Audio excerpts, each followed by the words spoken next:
Schwester Ismene, Zwillingsreis aus des Ödipus Stamm, weißt du etwas? Irrsal, traurige Arbeit, Schändliches, das der Erde Vater noch nicht verhängt hat, über uns, die bis hierher lebten? In langem Krieg, einer mit vielen, fiel Eteokles uns der Bruder, im Zug des Tyrannen, fiel er jung und jünger als er Polyneikes, sieht den Bruder zerstampft unterm Gäulehuf weinend, reitet er aus unfertiger Schlacht denn anderes anderem. Bescheidet der Schlachtgeist, wenn der hart, anregend einem mit dem Rechten die Hand erschüttert, schon hat der hinstürzende Flüchtling die dirzeischen Bäche gequert, aufatmend, sieht er Thebe, die siebentorige stehen, da greift den vom Blut des Bruders besprengten Kräon, der hinten einpeitscht alle sie in die Schlacht und zerstückt ihn. Sagten sie dir's oder sagten sie's nicht, was mehr gehäuft sein soll auf des Ödipus, hinschwindend Geschlecht?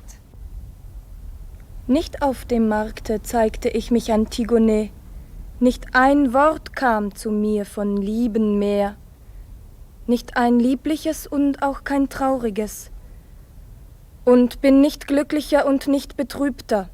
Dann hör's von mir, und ob dir dem Herze stockt der Schlag, ob tiefer schlägt im Unglück, das zeig mir.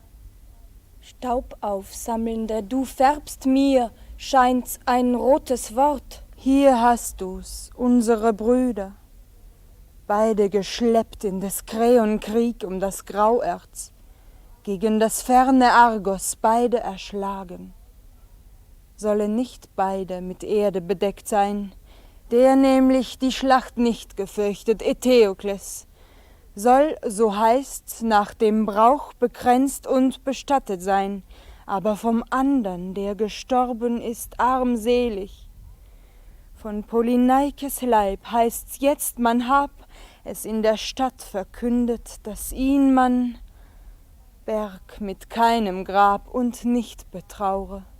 Ihn soll man lassen unbeweint, grablos, süß mal den Vögeln, wer aber etwas tut dabei, der soll gesteinigt werden. So also sag mir, was du tust dabei. Wie, Schwester, prüfst du mich? Ob du mir hilfest. In welcher Fährlichkeit? Ihn zu bedecken. Den, dem die Stadt entsagt hat? Den, dem sie versagt hat.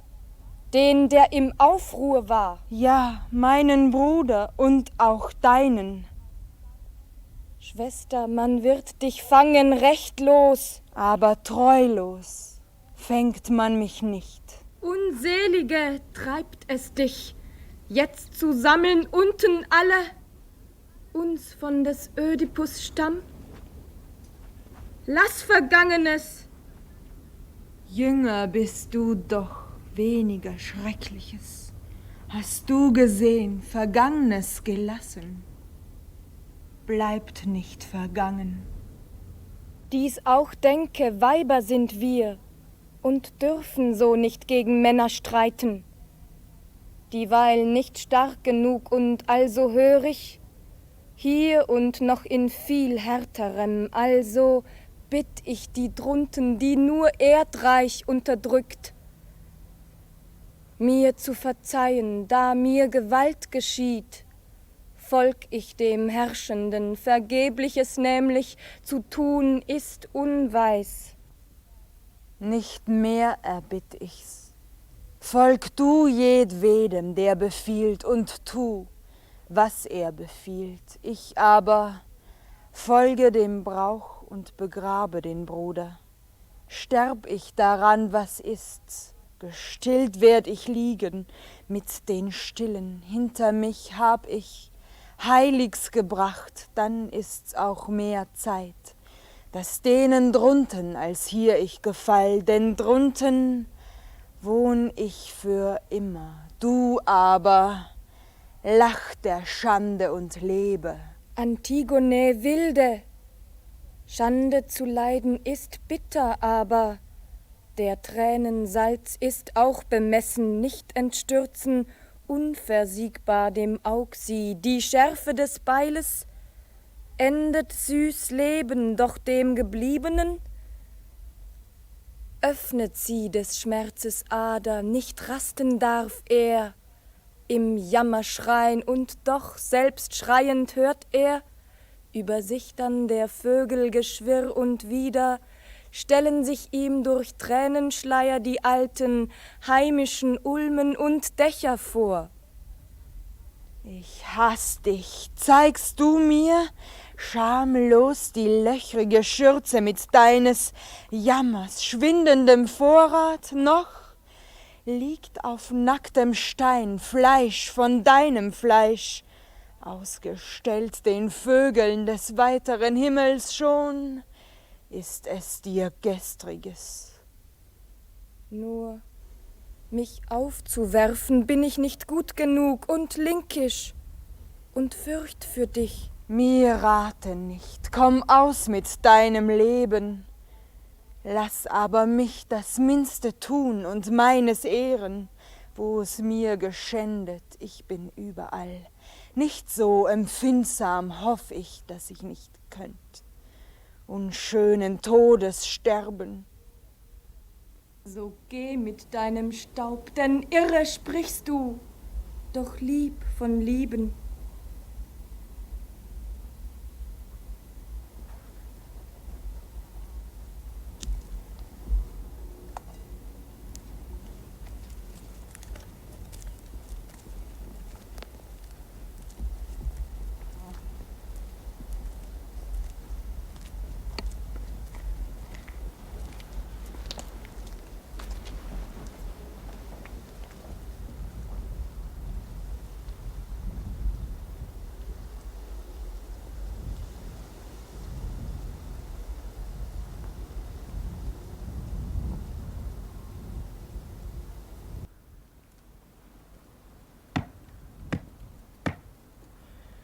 Der großbeutige Sieg ist aber gekommen, der Wagen reichen günstig der Thebe, und nach dem Kriege hier macht die Vergessenheit aus.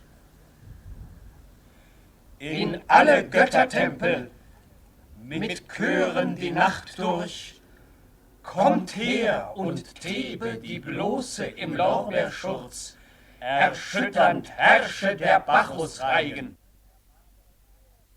Aber er, der Bringer des Sieges, Kreon, Menökeus Sohn, hastete wohl, her vom Schlachtfeld Beute zu künden und endliche Rückkehr der Krieger, da er zusammenberufen und verordnet hier der alten Versammlung.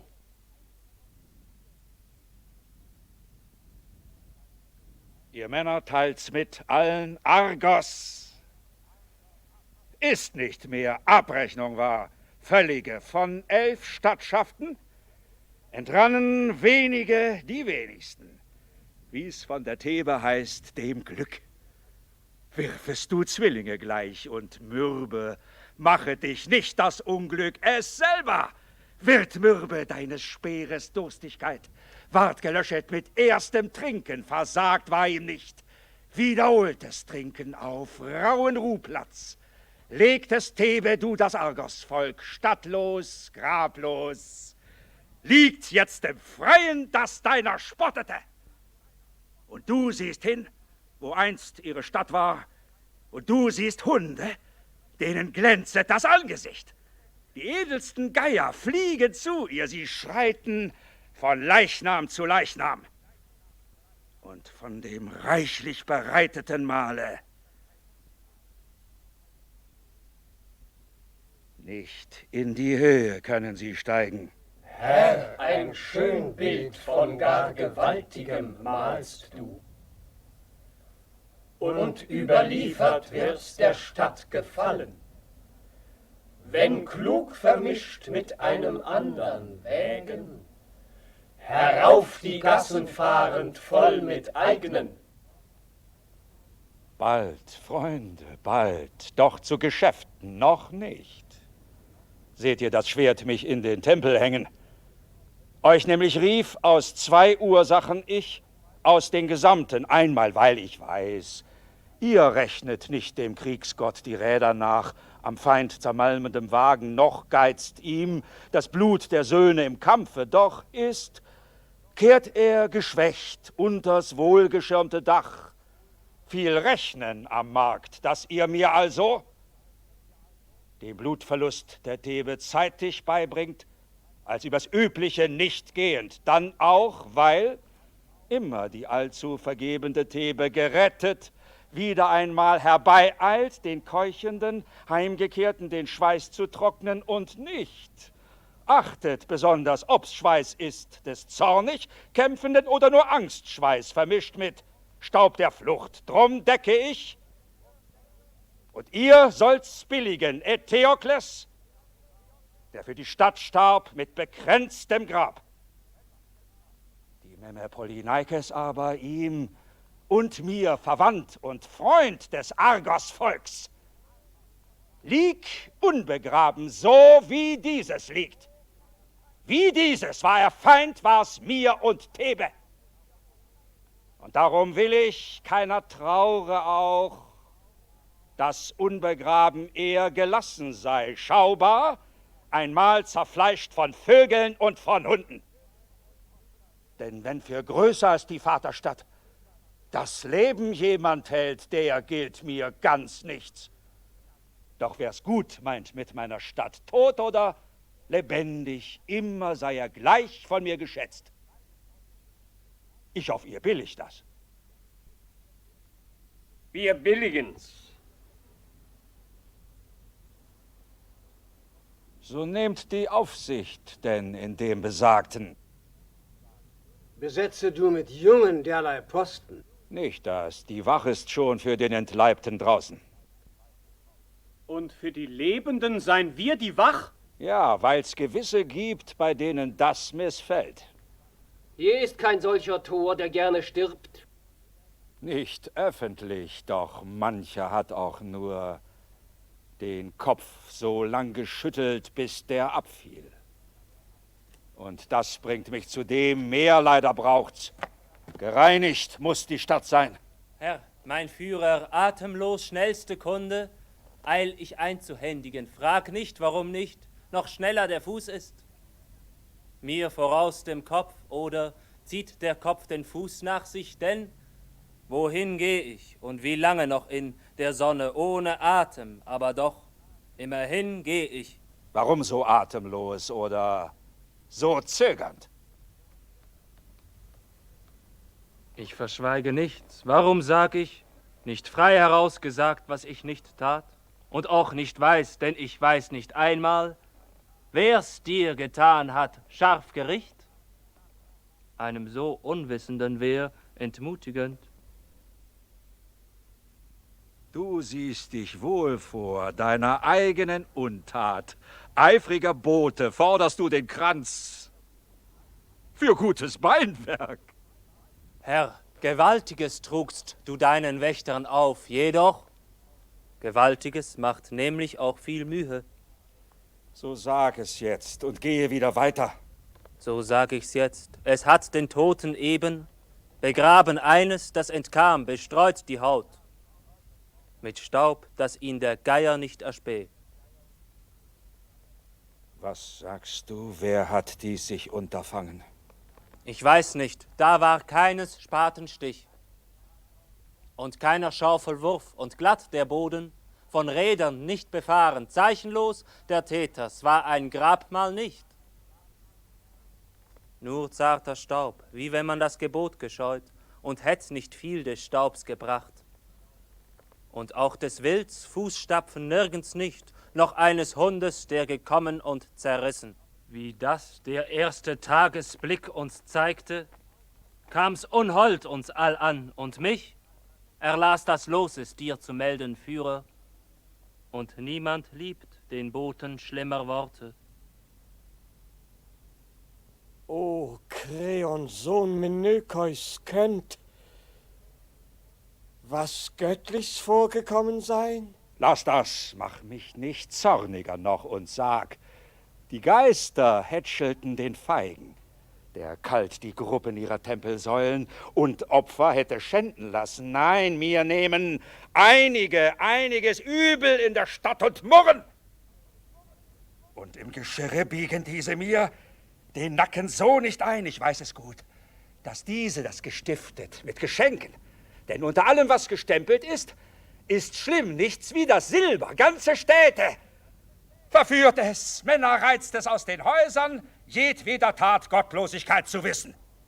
Wiss aber, wenn du diesen Täter nicht mir liefern kommst und einen irdischen, lebend, am Brett und überführt, wirst du gehängt und gehst den Strick am Hals zur Unterwelt. Da schaut ihr dann, woher man den Gewinn holt. Vermacht die Plünderung einander und erfahrt, dass alles nicht gemacht ist zum Erwerb. Herr, unser einer hat ja viel zu fürchten, zu viele Zugänge hat für ihn der Ort. Der untere, auf den du anspielst, weniger fürcht ich im Augenblick, ich sag nicht gar nicht, dass ich was Silbernes erhielt, obzwar, wenn du es meinst, kehr ich besser den Beutel noch zweimal um, ob nicht doch da was drin ist.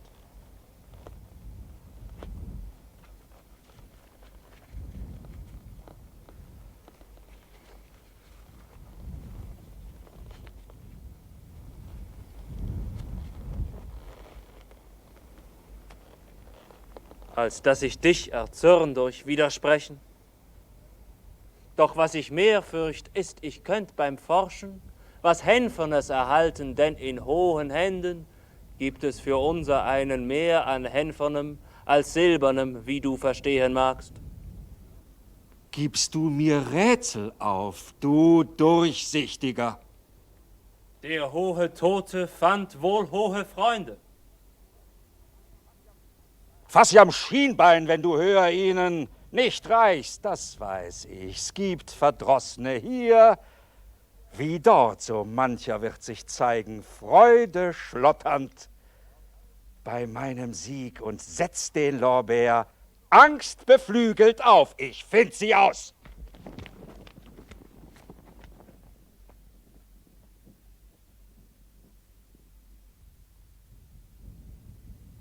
Ein ungesunder Ort, wo Hohe sich mit Hohen in den Haaren liegen. Ich bin, glaube ich, noch da, und's wundert mich.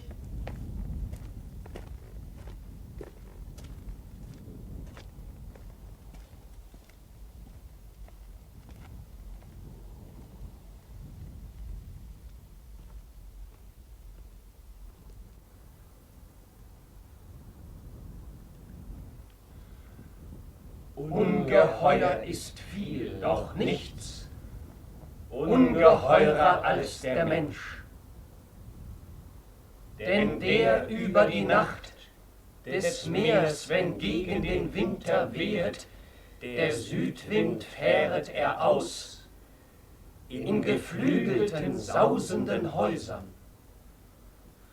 Und der himmlischen, erhabene Erde, die unverderbliche, unermüdete, reibet er auf mit dem strebenden Fluge, von Jahr zu Jahr, umtreibend das Gäulegeschlecht.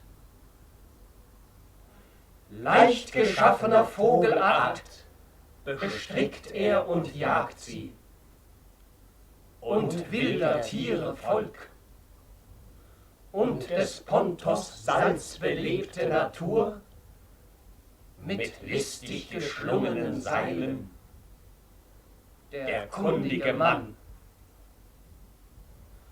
und fängt mit Künsten das Wild, das auf Bergen übernachtet und schweift, und dem raumähnigen Rosse wirft er um den Nacken das Joch und dem Berge bewandelnden, unbezähmten Stier. und die Red und den luftigen Flug des Gedankens und staatordnende Satzungen hat er erlernet und übelwehender Hügel, feuchte Lüfte und des Regens Geschosse zu fliehen, allbewandert. Unbewandert zu nichts kommt er. Überall weiß er Rat, ratlos trifft ihn nichts. Dies alles ist grenzlos, ihm ist aber ein Maß gesetzt, der nämlich keinen findet zum eigenen, Feind wirft er sich auf wie dem Stier. Beugt er dem Mitmensch den Nacken, aber der Mitmensch reißt das Gekröse ihm aus, tritt er hervor, hart auf seinesgleichen tritt er nicht den Magen, kann er sich füllen allein, aber die Mauer setzt er ums eigene und die Mauer. Niedergerissen muss sie sein, das Dach, geöffnet dem Regen Menschliches, achtet er gar für nichts so ungeheuer, wird er sich selbst.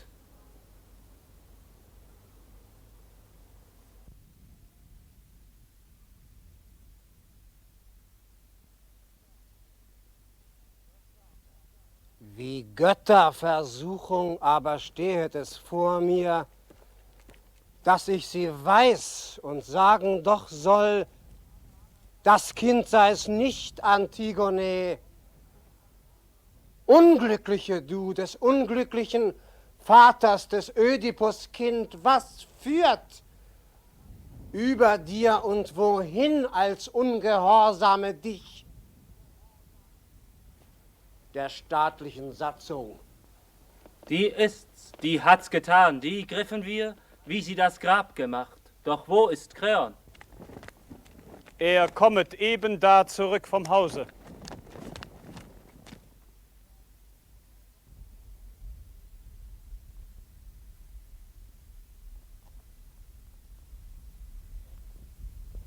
Wie bringst du diese her? Wo griffst du sie? Die hat das Grab gemacht, da weißt du alles. Dein Wort ist deutlich, aber sahst du es selber? Wie sie das Grab aufwarf, wo du's verboten. Wenn einer Glück hat, ist er auch gleich deutlich. Gib den Bericht. So war die Sache, wie ich weggegangen von dir, als du Gewaltiges gedroht und wir den Staub dem Toten abgewischt und lag schon in Verwesung, setzten wir uns auf hohen Hügel an die Luft, weil der Geruch vom Toten stark ausging. Wir machten aus, im Fall des Schlafs uns in die Rippengegend zu stoßen mit den Ellenbögen. Plötzlich rissen wir weit die Augen auf, das kam, weil plötzlich hub vom Boden her ein warmer Wind den Nebel in einem Wirbel, der das Tal verdeckte. Die Haare rings vom Wald des Tals riss und so voll ward davon der große Äther, dass wir blinzeln mussten und uns das war's die Augen rieben. Und danach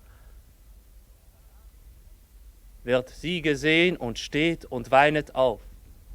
Mit scharfer Stimme, wie ein Vogel trauert, wenn er das leere Nest mit keinen Jungen sieht. So jammert sie, da sie den Toten bloß sieht.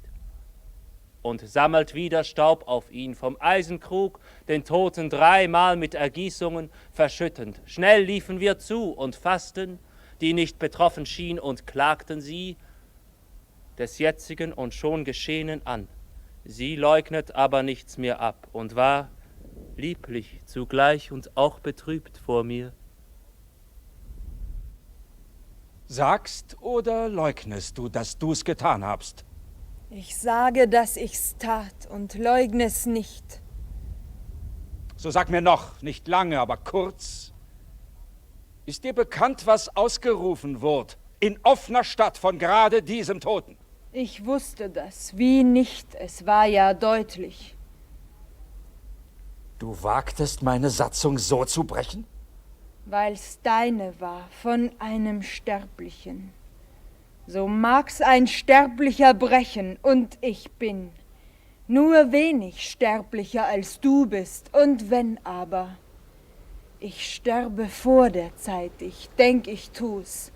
Sag ich, dass das sogar Gewinn ist, wer wie ich viel lebt mit Übeln, der bekommt doch wohl im Tod ein wenig Vorteil ferner, wenn ich meiner Mutter Totes anderes hätt grablos liegen lassen. Das würde mich betrüben, aber das betrübt mich gar nicht. Schein's dir aber Torheit, dass ich die himmlischen fürcht, die ungedeckt nicht erblicken wollen von oben den Zerteilten, und so dich nicht fürcht, mag ein Tor über mich richten jetzt. Rau tritt des rauen Vaters Art am Kind hervor. Im Missgeschick sich fügen hat sie nicht gelernt. Doch auch dem stärksten Eisen bricht und vergeht das Störrige gekocht. Im Ofen alle Tage kannst du dies sehen. Die aber findet eine Lust aus damit, dass sie die vorgeschriebenen Gesetze trüb macht. Und das ist noch die zweite Frechheit da. Sie es getan, dass dessen sie sich rühmt und lacht. Dass sie es getan, das hass ich, ist auf Schlimmem einer ertappt, wenn er daraus noch Schönes machen möchte. Und doch, die mich beleidigt, ob zwar blutsverwandt, will ich, weil blutsverwandt, nicht gleich verdammen. So frag ich dich, da du's gemacht hast, heimlich und ist jetzt offen worden, würdst du sagen. Und schwere Straf so meiden, dass dir's leid tut. So sag, warum du störrig bist. Halt für ein Beispiel. Uns ist dir eins, dass ich dich in der Hand hab. Kannst du denn mehr, da du mich hast, als töten? Nicht mehr, doch hab ich dies, so hab ich alles. Was wartest du von deinen Worten? Gefällt mir keins, wird keines mir gefallen. Und also bin auch ich dir nicht genehm, ob zwar ich's andern bin, mit was ich tat. So glaubst du, andere sehen's, wie du es siehst. Auch diese sehen's, auch diese sind betroffen. Schämst du dich nicht, die ungefragt zu deuten? Man ehrt doch wohl die Menschen eines Fleisches. Und eines Bluts noch auch ist der fürs Land gestorben. Eins Blutes, Kind eins einigen Geschlechts. Und der mit sich gespart, der gilt dem anderen gleich dir. Der dir ein Knecht nicht war, ein Bruder ist er weiter. Freilich, wenn dir als eins Gottloses gilt und anderes. Es ist wohl auch zweierlei fürs Land und für dich sterben. So ist kein Krieg. Doch deiner. Nicht ums Land? Ein fremdes, nicht genügte es dir, über die Brüder zu herrschen in eigener Stadt. Thebe lieblich, wenn angstlos gelebt wird unter den Bäumen. Du musstest zum fernen Argos sie schleppen, über sie zu herrschen auch dort, und machtest den einen zum Schlechter, dem friedlichen Argos doch den Erschrockenen. Legst du jetzt aus, gevierteilt, zu schrecken die eignen? Ich rate, nichts zu sagen, nichts. Dieser dazu zu sprechen, wer sein Wohl im Aug hat. Ich aber rufe euch an, dass ihr mir helft in Bedrängnis, und helft euch auch dabei noch, welcher nämlich die Macht sucht. Trinkt vom salzigen Wasser, nicht einhalten kann er weiter. Muss er es trinken? Gestern war es der Bruder, heut bin ich es. Und ich warte, welcher der beispringt.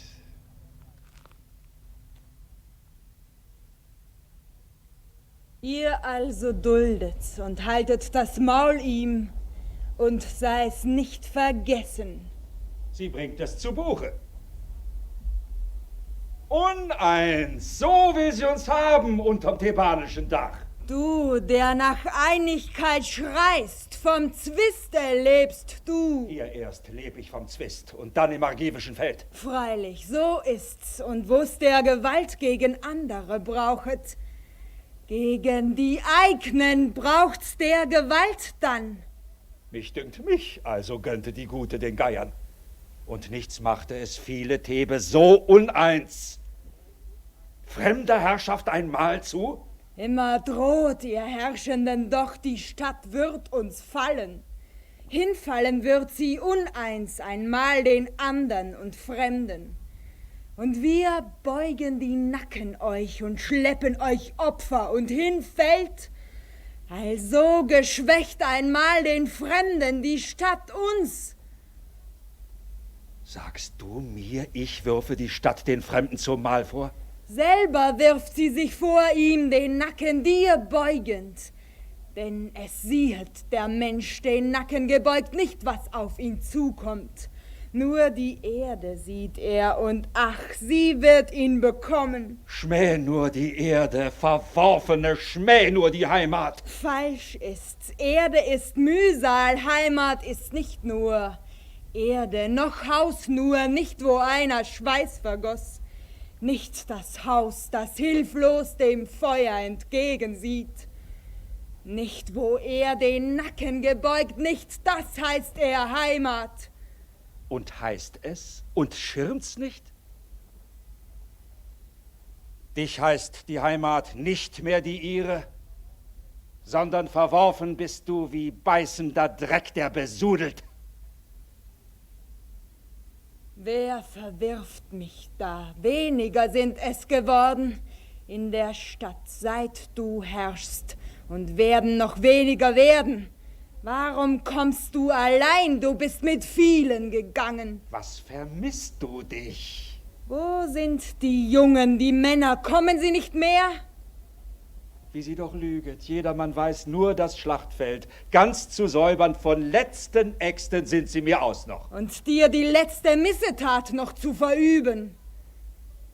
Und eine Furcht zu sein, bis ihre Väter sie nicht mehr erkennen, wenn sie am End wie reißende Tiere endlich erlegt sind. Sie schändet die Toten. Dummer Mensch, mir ist nicht zum Recht haben zumute.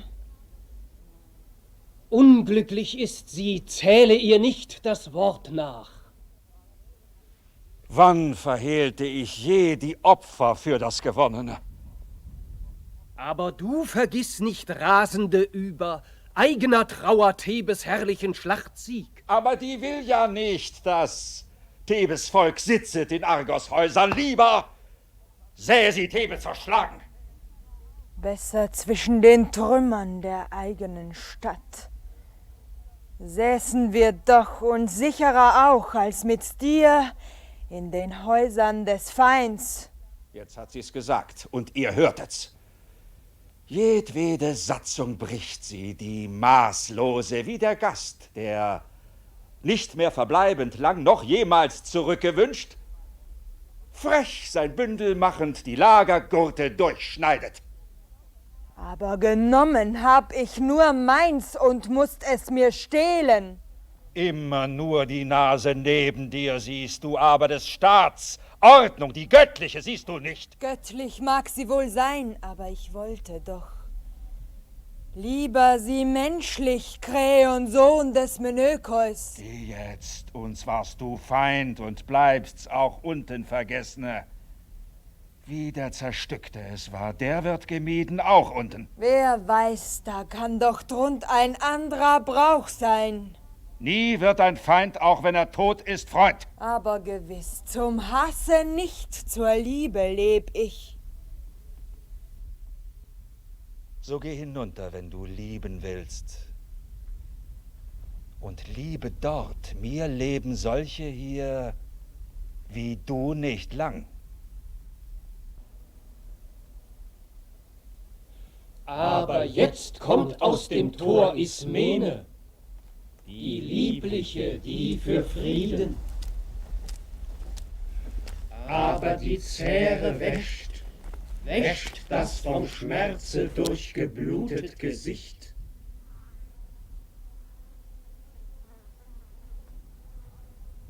Ja, du, die du drin hockst, daheim, 2 Gräuel zog ich mir auf, schwesterlich Schlangengezücht.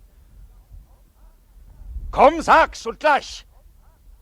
Mitgemacht hast du am Grabe. Oder hast du es mit der Unschuld? Ich bin die Täterin, stimmt mir die Schwester zu. Ich nahm auch teil und nehm die Schuld auf mich. Das wird die Schwester aber nicht erlauben. Sie wollte nicht, ich nahm sie nicht dazu mit. Handelt's euch aus, in Kleinem will ich da nicht klein sein. Ich schäm mich an der Schwester Unglück nicht und bitt sie jetzt, sie nehm mich als Gefährtin.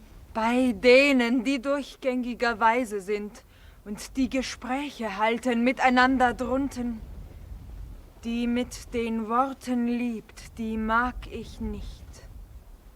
Schwester, sich aufzuwerfen, ist nicht jedes gut genug. Zu sterben aber trifft vielleicht so eine auch. Stirb du nicht allgemein, was dich nicht angeht. Das mache dein nicht, mein Tod wird genug sein. Die Schwester ist zu streng, ich liebe dich. Hab ich denn, ist sie weg, noch was zu lieben? Den Kräon liebe den, dem bleib und ich verlass euch. Vielleicht macht es der Schwester Lust, mich zu verspotten. Vielleicht macht's Kummer auch und ich begehr mein Schmerzglas voll. Doch was ich sprach zu dir, ist auch dabei noch. Das war auch schön, doch so hab ich entschieden. Weil ich gefehlt an dir, fehl ich dir nicht, ist so? Sei guten Muts, du lebst, mir ist die Seel gestorben, so dass ich nur Gestorbenen noch diene, Schwester.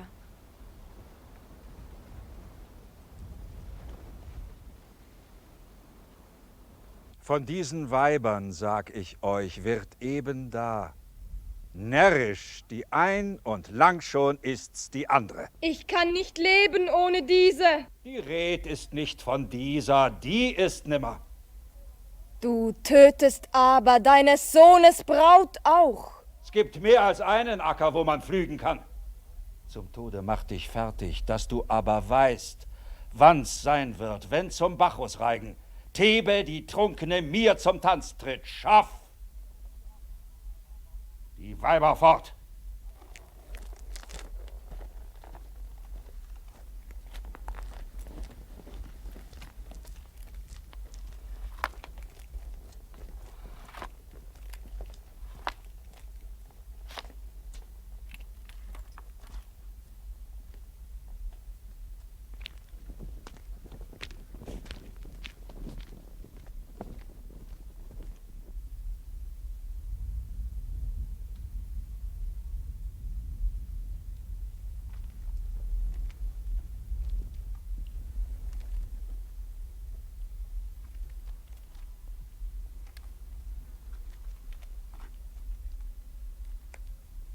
Der du zum Siegesreigen dich einmummst, stampfe du nicht zu hart den Boden und nicht, wo er grünet. Welcher aber dich ärgerte, Mächtiger, lass ihn dich loben.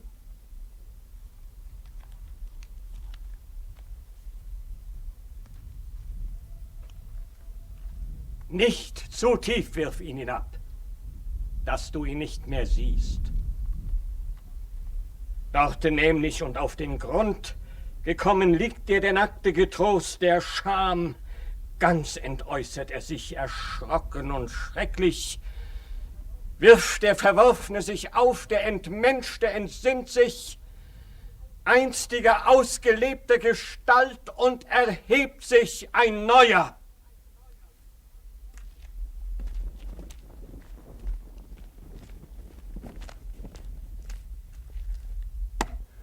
Duldend saßen im Feuer zerfressenen Haus die lachmischen Brüder. Modrig mit Flechten genährt immer die Winter, schütteten Eis auf sie und die Weiber, die ihren, wohnten zur Nacht nicht da und saßen am Tage, heimlich in Windeln purpurn und allezeit neigte zu Häupten ihnen das dreuende Kliff sich. Doch nicht bevor Peleas zwischentrat mit dem Stab, sie teilend, wie wohl nur, leicht sie berührend, standen sie auf und erschlugen der Peiniger alle. Dies war diesen das Ärgste, doch oft wird des Elends Summe durchs Kleinste gerundet, der blicklose Schlaf im Jammer, als lägen in alterloser Zeit die Erschöpften, ist endlich langsam und schnell, uneben wachsen die Monde und schwinden hin, und alle die Zeit durch wächst das Übel, und schon ist über die letzte Wurzel gerichtet das Licht in Ödipus Häusern, und es fällt nicht in sich das Große auf vieles, dann fällt es so, wie wenn unten auf pontischer See bei übelwehenden thrazischen Winden die Nacht unter dem Salze eine Hütte befallen, von Grund auf wälzt sie das dunkle Gestad das Zerzauste, und vom Gestöhne rauschen die geschlagenen Ufer.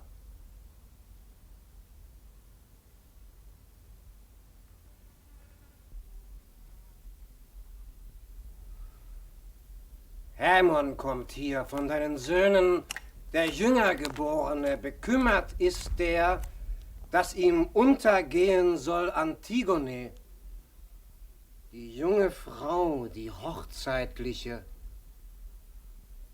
vom tückischen Bett erkranket. Sohn, ein Geschwätz war da, du kämst, der jungen Frau zulieb, vor mich nicht als zum Herrscher, eher zum Vater, und wär dem so, kämst du vergebens ganz, heimkehrend aus der Schlacht, die günstig ging, durch vieler blutige hingab. Drauf einzig sieh ich unbotmäßig unserm Haus den Sieg, missgönnend an, beschäftigt nur mit eigner Sach. Und übler auch. Gleichwohl in dieser Sach komm ich, und wünschend dem Vater, möcht die vertraute Stimme übel nicht lauten, des, den er gezeugt, wenn sie dem Herrscher zuträgt das üble Gerücht. Wenn einer freilich freche Kinder zeugte, von dem könnt nur gesagt sein, dass er Mühe sich und viel Gelächter seiner Feinde zeugte, saures, ätzt Gaumen, und drum wird's geboten. Von vielem Verwalter bist du, wenn etwa du liebst, Gerüchte lieblich immer zu hören, nicht Mühe zu sehr dich mit Aufwand löse, gleich wie ein nicht mehr steuernder Mann das Segel und treibe. Furchtbar ist dein Name dem Volke, so auch wenn Großes aufflammt, Kleines würde dir zugetragen, doch höchstens. Doch ist's ein Vorteilhaftes bei Verwandtschaft, dass alles so nicht nach Verdienst geht, manche Schuld wird gar nicht eingefordert, und so können wir von Anverwandten manchmal Wahres hören, weil wir erzürnt uns mäßigen für sie. Sagen freilich kann es dir nicht Megareus, mein Bruder, der vor Argos kämpfte und nicht zurück ist und die Furcht nicht kennt, so muß eben ich es dir sagen, wisse, die Stadt ist voll von innerer Unlust. Und wisse du, verdirbt das Eingeborene, dann nähr ich meinen Feind, der unbestimmt ist und sich nicht kennt, noch findet, auch uneins noch im Verdruss des Zinsens einer, ein anderer des Kriegsdiensts überdrüssig. Gehalten, beide aber unter mir und auseinander durch meine Speermacht. Doch wenn da Lücken sind und auch die Herrschaft uneins erscheint und schwankt und unbestimmt wird, dann findet sich der Kiesel zum Geröll und drückt sich an das Haus, das selbst sich aufgab. Sprich, doch ich höre den ich erzeugt und den ich der Speere stürmen vorgestellt, den Sohn. Zwischen allem ist Wahrheit, heißt es nicht? Am lügenlosen Amboss stähle die Zunge, die vom unbarmherzigen Hunde nicht wollte, fressen lassen den Bruder die Stadt, ist mit ihr in diesem gleichwohl verwerfend des Toten Untat. Uns ist nicht genug, ich nenn das Schlaffheit. Nicht das, was faul ich abhau, ist genug. Es muss am Markt sein, so dem andern Faulen recht unvergesslich, dass ich Faules abhau. Und meine Hand zeigt, dass sie sicher trifft. Du aber wenig wissend von der Lag. Nichts wissend, rätst, blick dich unsicher um, nimm anderer Gedanken, sprich in deren Sprach. Als ob die Obrigkeit die vielen Körper ausrichten könnte auf eine schwere Aufgabe, wenn sie nichts als ein kleines Ohr ist und ein feiges. Doch frisst's viel Kraft auf grausam Strafen denken. Dem Pflug zu Boden drücken, dass er pflügt, braucht Kraft. Doch milde Ordnung, spielend schafft sie viel. Der Ordnungen sind viel, doch wer ordnet? Wär ich auch nicht dein Sohn, ich sagte du. Doch wär's mir auferlegt, müsst ich's auf meine Weis tun. Auf deine Weis, doch sei's die richtige Weis. Nicht wissend, was ich weiß, könntst du es nicht wissen. Bist du mir Freund, wie ich auch handeln mag? Ich wollt, du handeltest, dass ich dir Freund sei. Doch sagtest nicht, du habest recht, kein anderer? Denn wer allein hält von sich selbst, er habe Gedanken nicht und Sprach und Seele wie ein anderer. Wenn aufgeschlossen wird ein solcher Mensch, erschien er leer an einem Manne aber. Wenn irgendwo ein Weiser ist, ist's keine Schande, viel lernen und nichts gar zu weit betreiben. Sieh, wie am Regenbache, der vorbeistürzt, die Bäume all ausweichen, allen denen erwärmet ihr Gezweig, die aber gegenstreben, sind gleichhin weiter, wenn ein habhaft Schiff sich breit macht und nicht weichen will in etwas, rücklings hinunter von den Ruderbänken, muß das zuletzt den Weg und gehet scheitern. Gib nach, da wo der Geist ist, schenk uns Änderung. Und nimm's aus uns, da wo wir kreatürlich zaudern. Und zaudere mit uns. Und den Gäule Lenker? Lenk das Gespann, das willst du wohl. Und das Gespann? Wenn in die Nüstern ihm von Aase ein Geruch schlägt, Schindanger her, könnt sich aufbäumen, wundernd. Wohin's getrieben, also scharf getrieben, und in den Abgrund wirft es sich mit Rad und Lenker. Wiss, dass die Stadt von Zweifelsstachel, was ihr der Frieden droht, im Kriege schon verrückt ist. Da ist kein Krieg mehr. Dank für die Belehrung. Dann auch, dass du die Siegesfeier rüstend vorhabst, mit allen blutig aufzuräumen. Im Haus, die je dich ärgerten, war der Verdacht mir häufig anvertraut.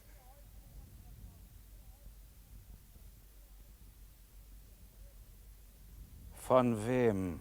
Hier läg Verdienst für dich weit mehr, als wenn du nur ihr Mund sein willst, die mir da so verdächtig von Verdacht her schwatzen. Vergiss sie! Von der Herrschertugenden, die heilsamste, so heißt's, ist gut vergessen. Lass alt sein, was alt ist. Da ich zu alt bin, fällt's mit Vergessen bei mir schwer. Doch du könntest du nicht, wenn ich dich bät, Vergessen die, um die du dich so aussetzest, dass alle, die mir übel wollen, raunen? Der scheint's ist von dem Weib ein Waffenbruder. Ich bin's dem Recht, wo sich's auch weist. Und wo's ein Loch hat! Auch beleidigt, schweigt nicht. Mir meine Sorg für dich. Noch blieb dein Bett dir leer! Das nennt ich dumm, käm's nicht vom Vater. Das nennt ich frech, käm's nicht von Weibesknecht. Der Weibes als dein Knecht sein will. Jetzt ist's heraus und kann nicht mehr zurückgehen. Und soll auch nicht. Du möchtest alles sagen und hören nichts. So ist es, und jetzt geh mir aus den Augen. Mach es nur wie die Memme, die sich auch gespart in zweifelhafter Stunde. Weg schafft die Brut und gleich. Und ich schaff mich weg, dass du keinen sehen musst, der aufrecht geht und zitterst.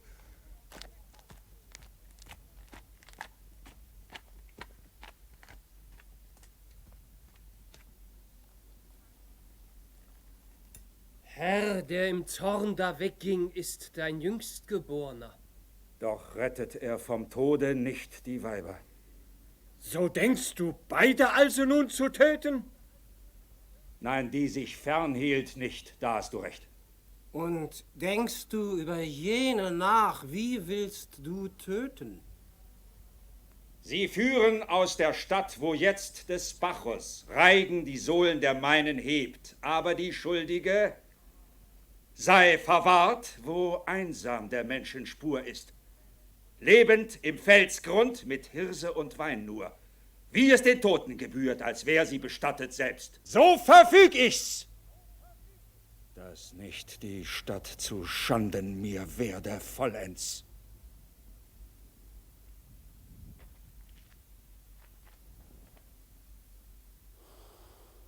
Wie ein Wolkengebirg nun aber stehet es vor mir, dass es die Stunde ist, da des Ödipus Kind in der Kammer fernher Bacchus hört und zum letzten Weg sich bereit macht. Denn jetzt ruft er die Seinen und immer nach Freude doch dürstend, gibt ihm unsere Stadt verhärmt die freudige Antwort. Groß nämlich ist Sieg und unwiderstehlich ist Bacchus. Wenn er der Sorgenden naht und reicht ihr den Trank des Vergessens. Fort, an dem sie genäht das Trauergewand für die Söhne, wirft sie und hastet zur Orgie des Bacchus suchend Erschöpfung.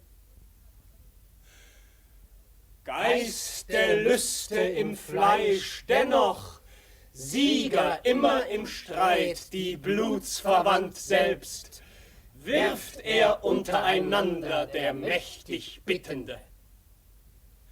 Nie zu Schanden wird der es ist, wer's an sich hat, nicht bei sich, ergriffen rast er und regt sich unter dem Joch und macht dem frische Nacken, fürchtend nicht den Odem der Salzgrub, noch das dünn wandige Schiff auf den schwarzen Gewässern. Andere heute mischt er und wirft, alle zusammen aber verwüstet.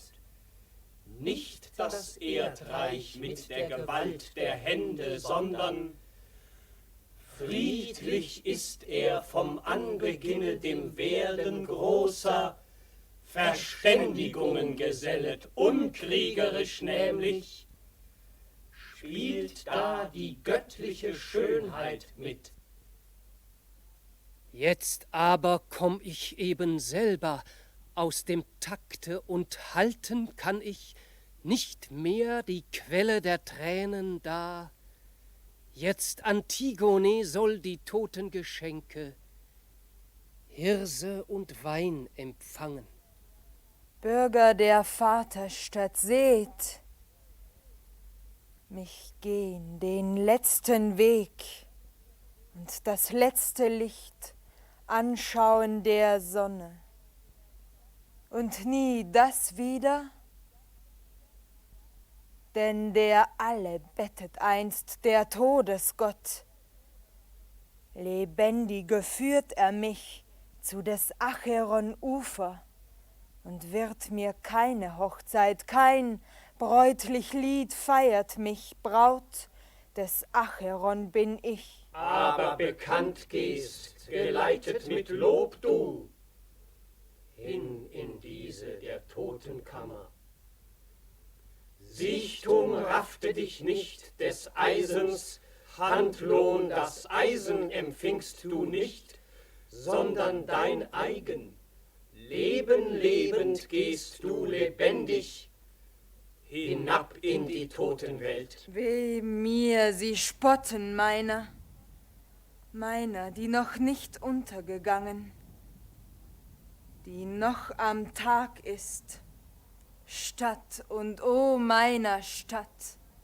Ihr vielbegüterten Männer, doch müsst ihr mir bezeugen, der einst wie unbeweint von Lieben und nach was für Gesetzen in die gegrabene Gruft ich, ins unerhörte Grab muß ich, den Sterblichen nicht und nicht den Schatten gesellt, dem Leben, dem Tod nicht.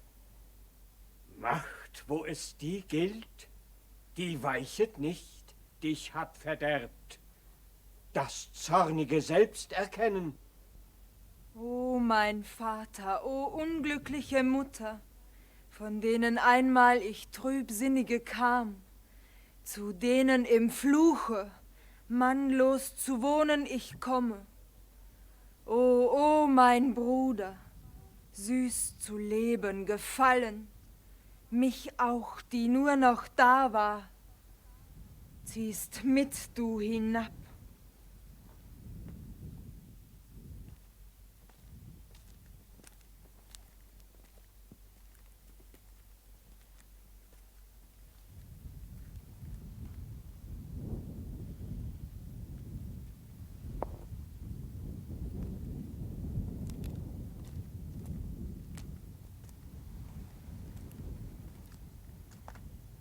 Aber der Leib auch Danaes musste, statt des himmlischen Lichts in Geduld, das eiserne Gitter haben, im Dunkeln lag sie.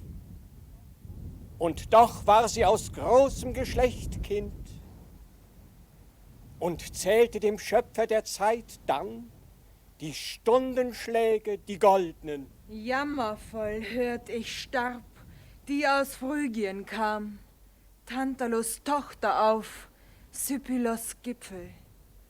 Höckricht worden sei die und wie einst Epheuketten, antut in langsamen Fels, zusammengezogen und immerhin bei ihr. Wie Männer sagen, bleibt der Winter und waschet den Hals ihr unter schneehellen Tränen der Wimpern. Recht der gleich bringt mich ein Geist zu Bette.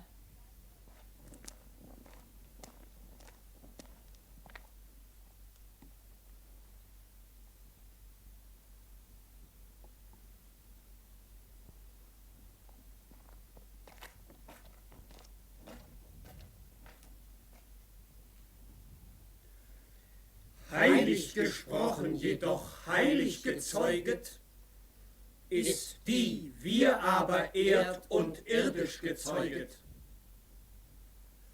Freilich vergehst du, groß aber und nicht, unähnlich göttlichen Opfern.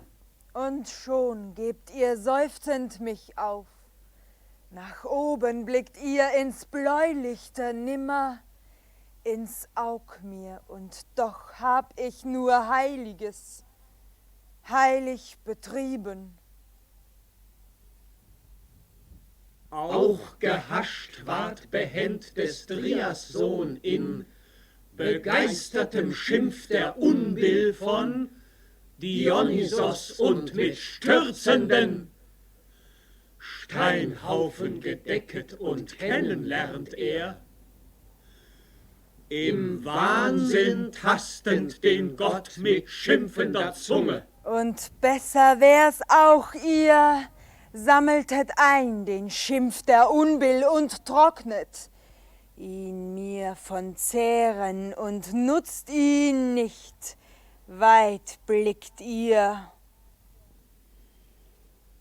Aber bei kalkigen Felsen, wo an beiden Enden Meer ist, an Bosporus Ufern, dort sah nahe der Stadt der Schlachtgeist zu, als beiden Phineiden den allzu weit blickenden dann die Adleraugen mit Speeren durchstoßen wurden und finster war's in den mutigen Augenzirkeln. Aber des Geschicks ist furchtbar die Kraft, nicht Reichtum der Schlachtgeist nicht, kein Turm entrinnt ihm.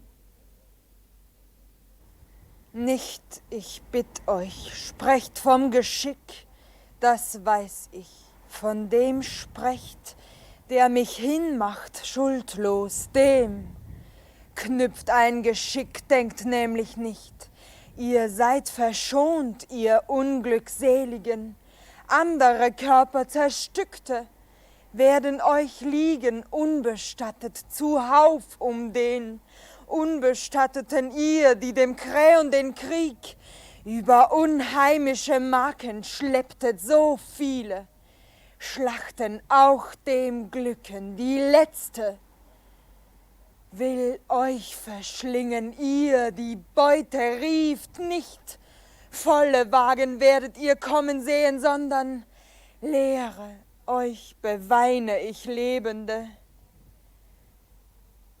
Was ihr sehen werdet, wenn mein Auge schon voll des Staubs ist, liebliche Thebe, Vaterstadt und ihr dirzäische Quellen, um Thebe rings, wo die Wagen hochziehen, o ihr Haine, wie schnürt's mir den Hals zu. Was dir geschehen soll, aus dir sind kommen die Unmenschlichen, da musst du zu Staub werden, sagt, wer nach Antigone fragt, sie sahen ins Grab wir fliehen.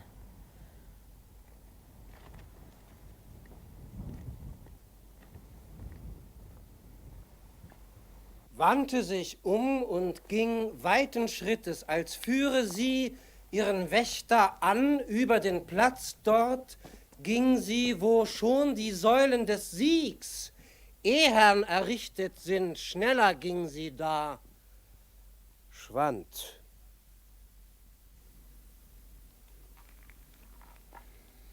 Aber auch die hat einst gegessen vom Brot, das in dunklem Fels gebacken war. In der unglückbergenden Türme Schatten saß sie gemach, bis was von des Laptacus Häusern tödlich ausging, tödlich zurückkam. Die blutige Hand teils den eigenen aus, und die nehmen es nicht, sondern reißen's. Hernach erst lag sie, zornig im Freien auch, ins Gute geworfen. Die Kälte weckte sie, nicht ehe die letzte Geduld verbraucht war und ausgemessen der letzte Frevel nahm des unsehenden Ödipus Kind vom Aug die altersbrüchige Binde, um in den Abgrund zu schauen. So unsehend auch hebt Thebe die Sohle jetzt, und taumelnd schmeckt sie den Trank des Siegs, den vielkräutrigen, der im Finstern gemischt ist, und schluckt ihn und jauchzt. Tiresias der Blinde kommt hier, der Seher, getrieben wohl vom üblen Gerücht wachsenden Zwists und unten kochenden Aufruhrs. Immer Gemachkind gehe du stetig, unerschüttert vom Reigen du, Fürst der Fügende, folge dem Bacchus nicht. Unvermeidlich ist Sturz dem, der zu hoch vom Boden die Sohle hebt. Auch an den Säulen des Siegs stoße nicht an, Sieg, schreien sie in der Stadt, und die Stadt ist voll Narren, und es folgt der Blinde dem Sehenden, aber dem Blinden folgt ein Blinderer.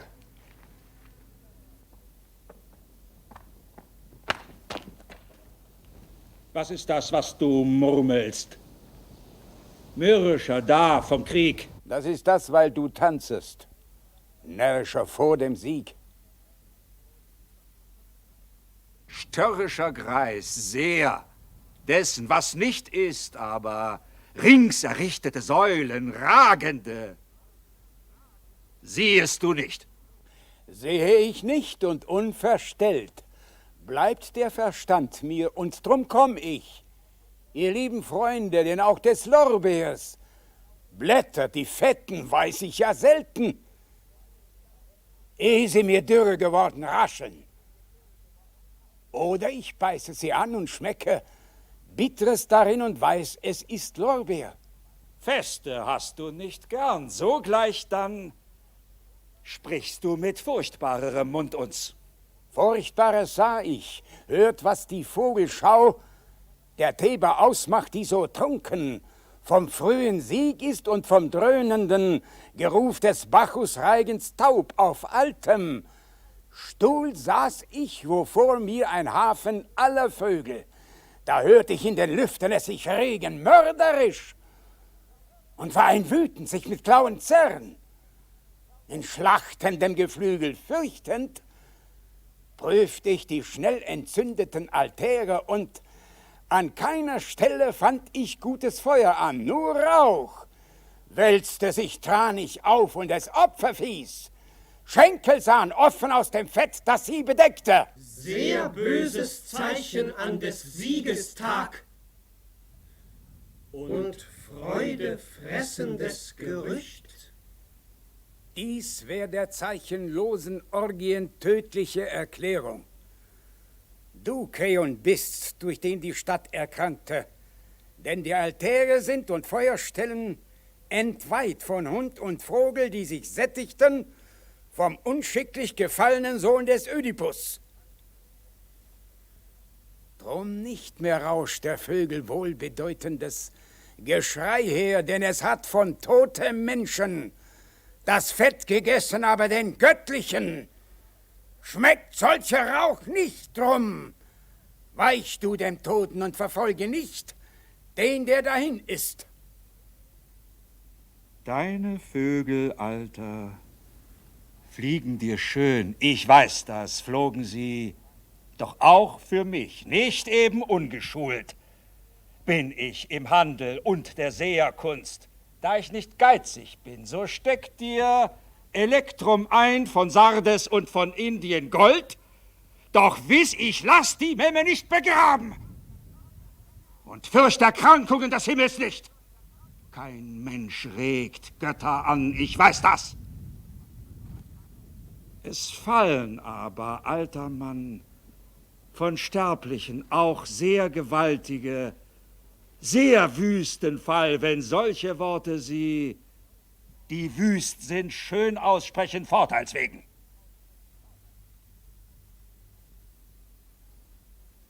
Ich bin zu alt, als dass ich um kleines Zeitlein mich hinstellt. Keiner ist so alt, als dass er nicht gern älter wird. Ich weiß. Doch weiß ich mehr noch. Sagt, Tiresias, Herr, lass den Seher sich vernehmen. Sag's auf jede Art, nur lass das feilschen. Die Seherzunft liebt nämlich all das Silber. Tyrannen bieten's, hört ich.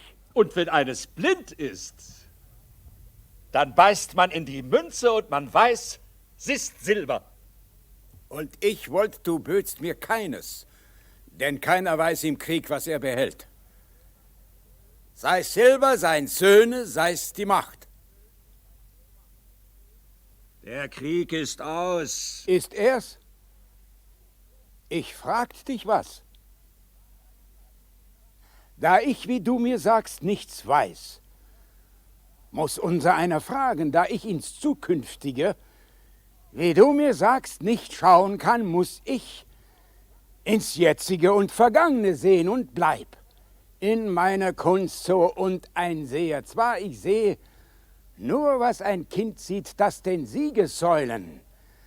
Das Erz recht dünn ist, sag ich, weil man noch viel Speere macht, dass man fürs Heer jetzt Federn näht, sag ich, als käm ein Herbst. Und dass man Fische dort, als gäb's ein Winterlager. Ich dacht, das war, bevor der Schlachtsieg war.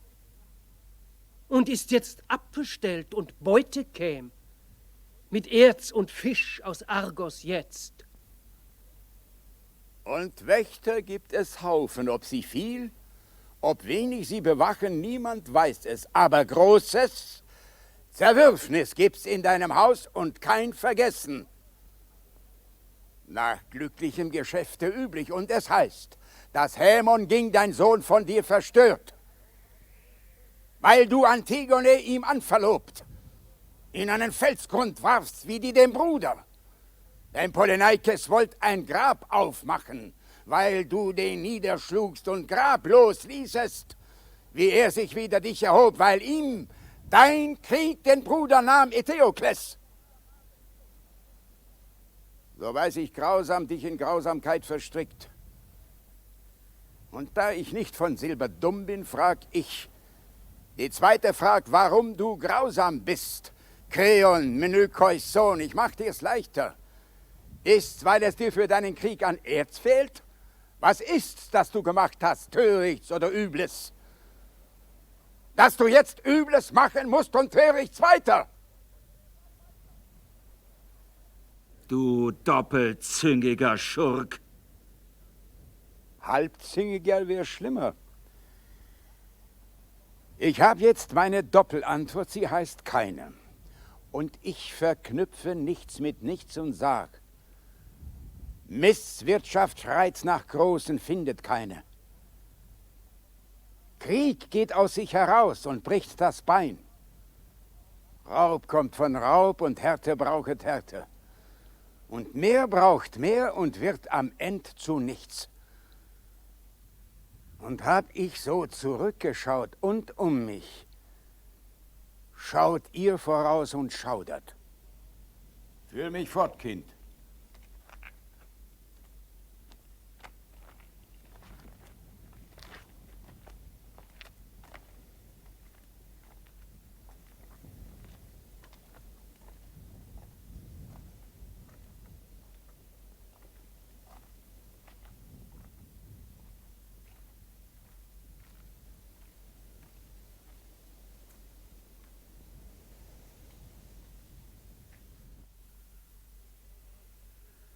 Herr, und wäre mein Haar eben noch schwarz gewesen, es wäre jetzt doch weiß der zornige Mann. Schlimmes hat er gesagt, Schlimmeres nicht gesagt. Und so sag ich, warum? Was nicht gesagt ist, erörtern. Kreon, Sohn des Menökeus, wann kehren die Jungen zurück zur männerleeren Stadt und wie fähret dein Krieg, Kreon, Sohn des Menökeus?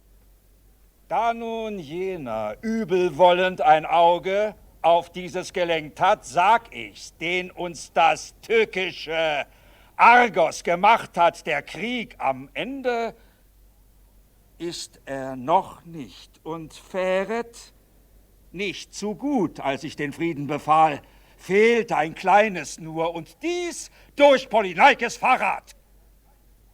Aber gezüchtigt liegt der und die ihn beweint. Und nicht am Ende ist auch dieses denn abwandte, sich von dir, der die Stürme der Speere hier dir führt, der Jüngergeborene, Hämon der Sohn. Und auch nicht begehr ich ihn irgendmehr. Mir aus den Augen und euch soll er, der mich verließ, ob kleinlicher Sorg für sein Bette, dennoch kämpft mir Megareus, der Sohn, werfend in unaufhörlichen Schwüngen auf der Argiva wankendes Mauerwerk, Thebes erzgewappnete Jugend. Die nicht unerschöpfliche. Kreon, Sohn des Menökeus, immer folgten wir dir und Ordnung war in der Stadt und hieltst uns vom Halse, unsere Feinde allhier unterm thebanischen Dach. Räuberisch Volk, das nichts hat und gut im Kriege versorgt ist. Und die von Zwietracht leben, die Schreier mit langen Mägen und großen Lungen am Marktplatz. Redend, weil sie bezahlt sind oder weil nicht bezahlt.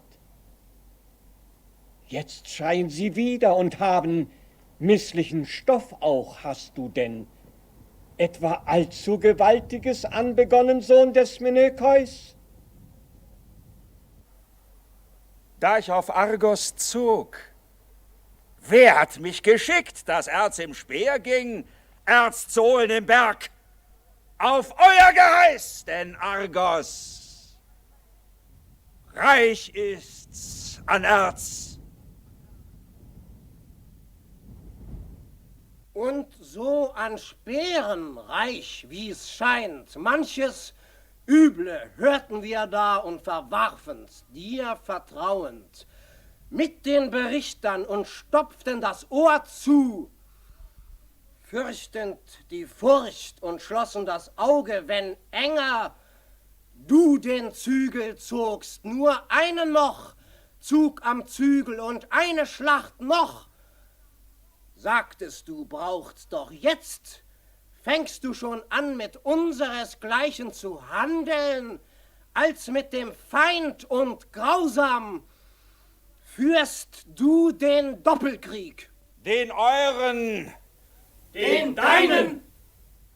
Hab ich erst Argos, ist es wohl wieder der eure gewesen. Genug das! So also hat sie die Aufsässige euch verstört und die auf sie hörten. Freilich hatte die Schwester ein Recht, den Bruder zu bergen. Freilich hatte der Feldherr ein Recht, den Verräter zu züchtigen. Nackig geltend gemacht, stürzt uns Recht und Recht in den Abgrund. Krieg schafft neues Recht. Und lebt von dem Alten. Und es frisst sich selber der Krieg, dem, was er da braucht, nicht gegeben. Undankbare Fresser der Fleische aber, des Kochs blutige Schürze gefällt nicht. Sandelholz gab ich euch für die Häuser, in die nicht Lärm von Schwertern dringt, wuchs aber in Argos. Und noch keiner hat mir die Erzplatt zurückgeschickt, die ich aus Argos geholt, doch drüber gebückt, schwatzt ihr über Gemetzel dort und beklagt meine Rauheit. Größere Entrüstung bin ich gewöhnt, wenn die Beute nicht einläuft. Mann, wie lange noch soll Thebe dir mannlos gehen? Bis ihre Männer ihr das reichliche Argos erkämpften. Ruf sie zurück, unseliger, ehe sie hin sind. Leerer Hände, den Auftrag müsst ihr beeiden. Leerer Hände und ohne Hände, alles, was noch Fleisch und Blut ist. Freilich, gleich fällt Argos, gleich dann ruf ich sie. Und mein erstgeborener Megareus wird sie euch bringen.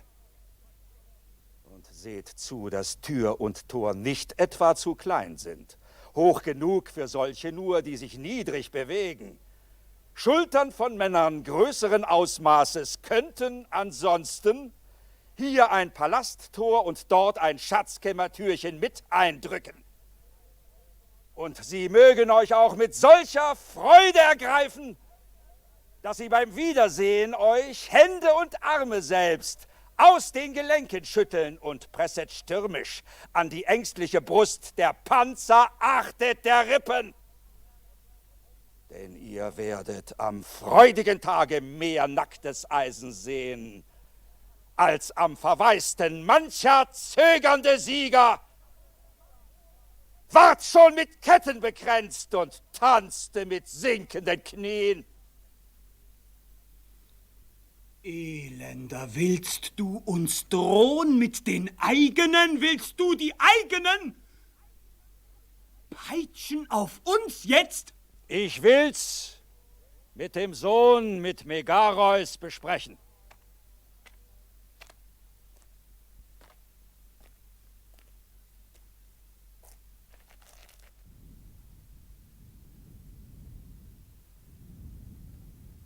Herr, steife dein Genick, ein Abgesandter des Unglücks bin ich, halt die hastige Feier des allzu früh geglaubten Siegs. In neuer Schlacht geschlagen ist dein Heer vor Argos auf der Flucht. Dein Sohn Megareus ist nicht mehr zerstückt, liegt er auf Argos hartem Boden, als du des Polyneikes Flucht geahndet und die vielen, die das im Heer verübelten, gefasst und öffentlich gehängt und selber zurückgeeilt nach Theben warst, trieb gleich dein Erstgeborener uns aufs Neue vorwärts. Die Stürme von dem Blutbad in den eigenen Reihen noch nicht ausgeschlafen, hoben müd nur die Beile nass noch von thebanischem Blut, wieder das Argosvolk und allzu viele Gesichter rückgewandt nach dem Megareus, der, um ihnen fürchterlicher als der Feind zu sein, vielleicht sie mit zu rauer Stimme antrieb. Jedoch das Schlachtenglück schien mit uns erst. Der Kampf erzeugt ja seine eigene Kampflust. Und Blut riecht gleich, ob eigenes oder anderes. Und es berauscht, was Tapferkeit nicht kann. Kann Furcht, doch das Gelände und Ausrüstung und Nahrung spielen auch mit. Und Herr, das Argosvolk focht abgefeimt, die Weiber fochten und die Kinder fochten. Esskessel lang schon ohne Essbares, von ausgebrannten Fürsten wurden sie mit kochendem Wasser auf uns gestürzt, selbst heil gebliebene Häuser in unserem Rücken angefeuert, so als dächte keiner mehr jemals wo zu hausen, denn zu Schanzzeug und Waffe wurde Hausgerät und Wohnung. Doch immer trieb dein Sohn uns vor und trieb uns tiefer in die Stadt, die sich verheert, jetzt in ein Grab verwandelte, die Trümmerstätten begannen uns zu trennen voneinander, Rauch von all den eingenommenen Vierteln, Feuermeeren, verhüllte uns die Aussicht, Feuer fliehend und Feinde suchend stießen wir auf eigene, und keiner weiß, von welcher Hand dein Sohn fiel. Die Blüte Thebes, alles ist verschwunden. Und nicht mehr lang kann Thebe selber stehen, denn herauf kommt nun das Argosvolk mit Mann und Wagen auf allen Straßen, und ich, der's gesehen, ist froh, dass er schon hin ist.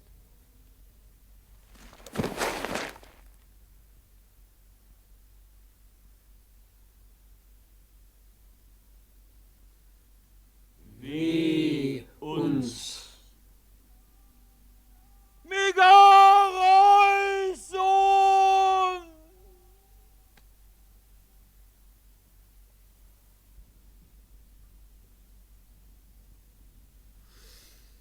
Versäum nicht!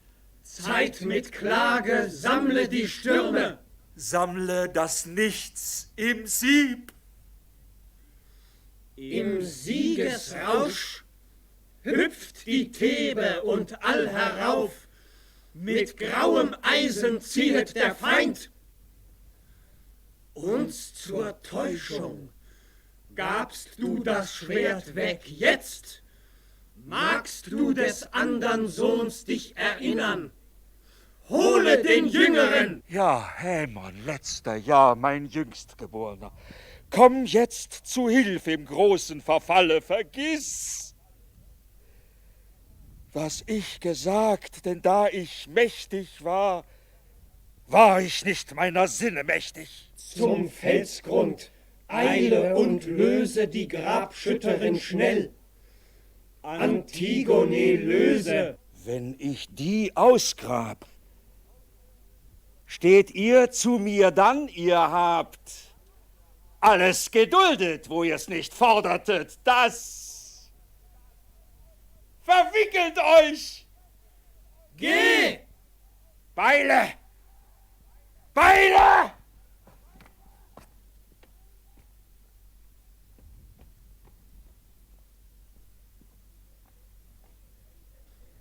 Endet den Reigen! Geist der Freude, der du von den Wassern, welche Kadmos liebte, aller Stolz bist. Komme, wenn du sie zu sehen begehrst, noch einmal. Deine Stadt und reise schnell und komme, noch vor Nachtanbruch, denn später ist sie nicht mehr. Hier nämlich, Freudengott, in der Mutterstadt der Bacchantischen, in Thebe wohntest du an Ismenos kaltem Bach. Der Opferrauch der Wohlgestalt ist über, des Daches Schultern hat dich gesehen. Ihrer vielen Häuser nicht das Feuer, nicht den Rauch vom Feuer und vom Rauche, nicht den Schatten magst du treffen. Die für 1000 Jahre ihre Kinder sich schon sahen an den fernsten Meeren sitzend, haben morgen, haben heute kaum den Stein ihr Haupt zu betten. Am Cocytus zu deiner Zeit, Freudengott, saßest du mit den Liebenden. Und in Castalias Wald doch auch die Schmiede hast du besucht und prüftest mit dem Daumen lächelnd die Schärfe der Schwerte. Oftmals gingest du nach der Thebe unsterblichen Sängen in den Gassen, da sie noch frohlockten.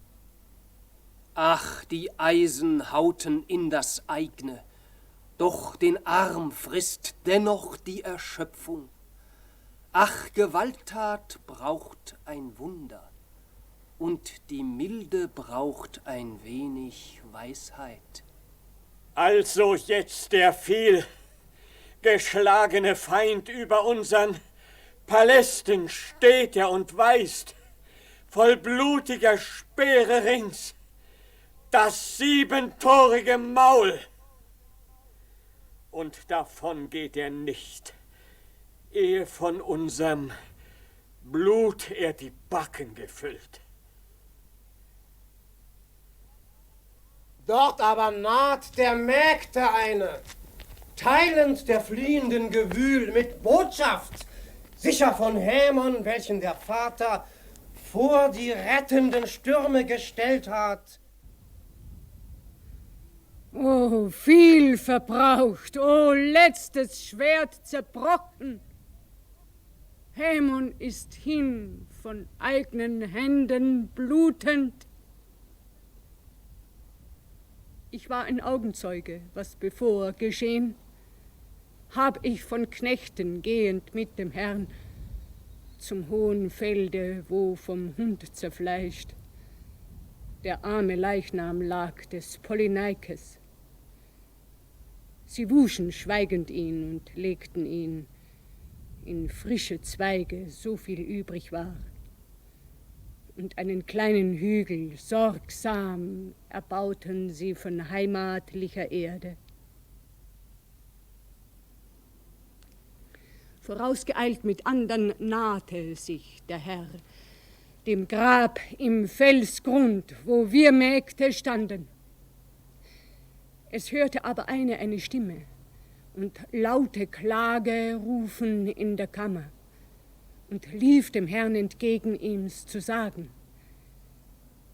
der eilte sich, und wie er ging, umgab ihn merkbarer die dunkle, mühselige Stimme. Dann schrie er auf, nah dran und ärmlich klagend. Sah er den Riegel an, der aus der Mauer gerissen war, und sagte schwierig doch, als glaubte er sich selbst, das ist nicht Hämons, des Kindes Stimme, des Geängstigten. Herrn Wort nach forschten wir darauf. Zuhinterst in den Gräbern sehen wir,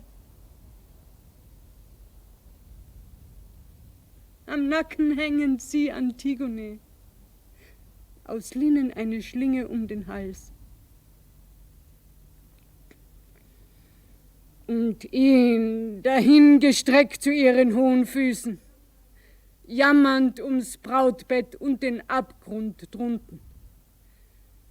Und um des Vaters Werk, der, wie er sieht, gehet hinein zu ihm und spricht ihn an. O, komm heraus, mein Kind, fußfällig bitt ich. Kalt blickend, nichts entgegensagend, starrt entgegen ihm der Sohn und zieht das Schwert zweischneidig gegen ihn. Und da der Vater aufgeschreckt zur Flucht sich wandte, fehlte er, weiter nichts sagend.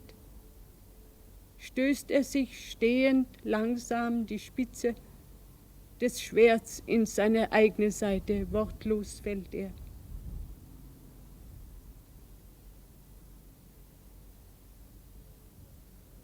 Das Tote liegt beim Toten, bräutliche Erfüllung trifft es schüchtern in den Häusern der untern Welt. Dort kommt der Herr jetzt selbst. Aus ist die Stadt uns Zügel gewohnt und ohne Zügel auf Weiber gestützet, kommt der Vereitelte und ein großes Angedenken in Händen trägt er.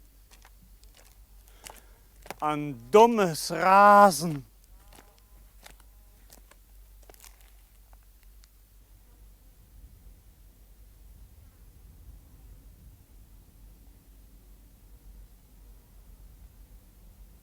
Seht, was ich da hab. Es ist der Rock. Ich hab geglaubt. Es könnte ein Schwert sein, was ich holen ging. Früh ist's. Mir gestorben das Kind, noch eine Schlacht. Und Argos läg am Boden, aber was da aufkam, an Mut und Äußerstem, das ging nur gegen mich. So fällt jetzt Thebe. Und fallen soll's mit mir und es soll aus sein. Und für die Geier da, so will ich's dann.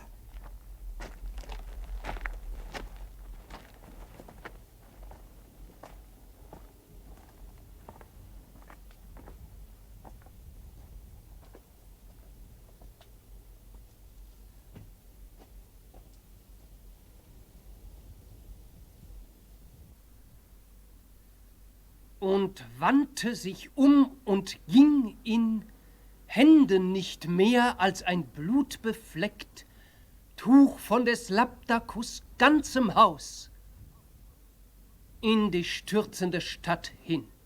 Wir aber folgen auch jetzt ihm all und nach unten ist's abgehauen wird, dass sie nicht Zuschlag mehr, uns die zwingbare Hand, aber die alles sah, konnte nur noch helfen dem Feind, der jetzt kommt und uns austilgt gleich, denn kurz ist die Zeit.